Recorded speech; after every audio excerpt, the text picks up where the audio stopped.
انسان کو اللہ کی مدد درکار ہوتی ہے اپنے ہر معاملے میں. ہمارے جتنے معاملات ہیں، چاہے وہ ایک طالب علم کا تعلیمی معاملہ ہو، ایک کاروباری کا کاروباری معاملہ ہو، کسی کو گھریلو معاملہ درپیش ہو، کوئی سماجی مشکلات سے دوچار ہو، تو اس نے ان حالات کا سامنا انہی دو قواعد کو مد نظر رکھ کر کرنا ہے کہ ایک تو ثابت قدم رہے،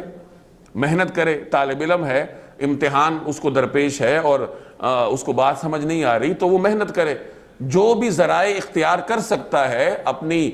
تعلیم حاصل کرنے کی، بات سمجھنے کی، وہ ذرائع اختیار کرے. کاروباری شخص ہے، مشکلات کا شکار ہے تو وہ ذرائع اختیار کرے، جس طریقے سے بھی نکل سکتا ہے وہ نکلے ان حالات سے. اپنے طور پر انسان ہر ممکن طریقے سے اسباب اختیار کرے،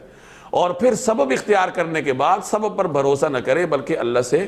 مدد مانگے، اور اللہ تبارک و تعالیٰ سے پہلے اپنے گناہوں کی معافی مانگے، کیونکہ ظاہر ہے کہ عام طور پر مشکل حالات انسان پر اپنے گناہوں کی وجہ سے آتے ہیں. قرآن کریم بار بار ہمیں کہتا ہے کہ جو بھی تم مشکلات کا شکار ہوتے ہو وہ تمہارے گناہوں کی وجہ سے ہوتا ہے. تو انسان اسباب اختیار کرنے کے بعد اگلے مرحلے پر یہ تصور رکھے کہ جن مشکل حالات کا میں شکار ہوں یہ میرے اپنے گناہوں کی وجہ سے ہے، لہٰذا وہ اللہ سے گناہوں کی معافی مانگے، اور اس مشکل حالت میں ثابت قدمی کی دعا مانگے کہ یا اللہ مجھے اس مشکل میں ثابت قدمی عطا فرما اور مجھے ان حالات سے نکال دے. جب